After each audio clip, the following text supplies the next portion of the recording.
આવ્યું હોય, નવી દીકરીઓ પૈણીને આવ્યું હોય બધું, તો એને થોડાક સંસ્કાર મળે કે જો છત્રીયાણીને સંસ્કાર દેવા પડવું હોય, એનામાં સંસ્કાર હોય જ. જો અત્યારે એટલી ઉંમરના માળીઓ લાજુ કાઢીને બેઠા છે તો અત્યારે તો લાજ વહી ગઈ. પેલા દીકરી મંડપમાં આવતી ને એ બે હાથે આમ ઘૂંટો પકડીને આવતી અને કહેતી કે બાપુ, એકમાં તમારી ઇજ્જત છે અને મામા બીજામાં તારી ઇજ્જત છે. મારા પ્રાણનું બલિ દઈ દે પણ હું તમારી હાથ પેઢીમાં હેઠું નહીં જોવડાવું. કારણ કે અટાણે જે આગળ બાપુએ વાત કરી એમ ખરેખર મોબાઈલ તમને જીવતા આવડે તો સારો હોત છે. આ સમાજ જીવા જેવો છે, બહુ સારો છે, પણ જો જીવતા ન આવડે ને આ સંસારની અંદર તો સંસાર સ્વર્ગ છે. જીવતા ન આવડે તે ડરક કરતા બેસશે બાપ.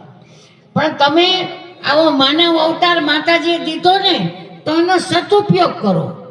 તમારા પરિવારમાં સંસ્કાર આપો, એને સત્ય માર્ગે હાલતા શીખવાડો, એને તમારા ઘરની રૂઢિ આપો. બાકી અટાણે મારી પાસે ઘણા આવે એટલે હું પૂછું, ભાઈ તારું નામ? તો કે ફલાણું ફલાણું. બાપુનું નામ? તો કે ફલાણા ભાઈ. તો દાદાના એના બાપુનું નામ? તો કે માં એ તો નથી આવડતું. એક તો આ પેઢી પાસે 8 પેઢીના નામ જ નથી કોઈને આવડતા. એટલે તમે શીખવાડો કે તમે કોના દીકરા હતા, કોણ કુટુંબ છે, તમારું કોણ ગોત્રેજ છે. આવું બધું તમે માતાજી શીખવાડશો ને તો તમારા પરિવારને રૂવે રૂવે સંસ્કારના ટીપા પવાહે. માં અંજનીએ એક જ ઘૂંટડો પાયો હતો ધાવળનો અને બીજો પહાડમાં નાખ્યો હતો ને તો પહાડના ભાગ થઈ ગયા હતા. પછી જ્યારે હનુમાન જતી માં સીતાજીને લઈને રામ ભગવાન આવ્યા એટલે મઢીએ દર્શન કરવા આવ્યા માં અંજનીના. એટલે હનુમાન જતીએ કીધું કે બા, તો કે હા તમે ઓળખો છો કે આ કોણ છે? તો કે હા બેટા, એ લખન છે. માં તમે આને ઓળખો છો? આ કોણ છે? તો કે હા બેટા, જગત જનની માં સીતા છે. તો કે માં આને ઓળખો છે? આ કોણ બેઠું? તો કે મારા બાપ હશે કીધું. અને લખપત જતીને ક્રોધ આવ્યો હનુમાન જતીને અને કહે છે કે બા, સીતાનું ઠીક કીધું, વાલીનું ઠીક કીધું, છોકરીનું ઠીક કીધું અને મારો બ્રહ્માંડ ત્રિલોકના નાથને તમે ઠીક છે એમ કીધું તું, તમે હું જાણો મનની અંદર?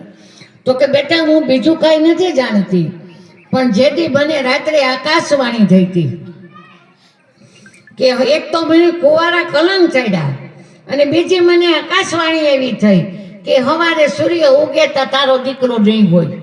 તો એક તો કલંક ચડ્યા અને બીજા નંબરમાં મારો દીકરો ન રહે તો જગતમાં મારે જીવી શું કરવું છે? એટલે જો બેટા મેં તને એક જ ઘૂંટડો ધોવરાવ્યો હતો અને પછી આમ કરીને આમ સૂર્યને પકડી અને કમળમાં હટાડી દીધા હતા 3 દી. તઈ દેવો મારી પાસે આવ્યા અને જો મેં તને દળતો ન મૂક્યો હોત અને બીજો ઘૂંટડો મેં તને કદાચ તે ભરાવી દીધો હોત ને તો આજ કોઈના બાપની ત્રેવડ નહોતી કે લંકામાં જાત, પણ મારો હનુમાન જાત. શ્રી રામને જરૂર પડી ને એ મારા રામની જરૂર ન પડત. બેટા તું એકલો સીતાજીને લઈ આવત. પછી માના પગમાં પડ્યા ને અયોધ્યામાં આવ્યા. માતાજી બધા લાઈનમાં ઉભા છે, બધાને પગે લાગ્યા. હનુમાન જતી જનતાને પગે ન લાગ્યા. એટલે કીધું કે ભાઈ તું કઈને કેમ પગે ન લાગ્યો? તો કે મારી માના થકી આ બધા દુઃખ અમારે વેઠવા પડ્યા.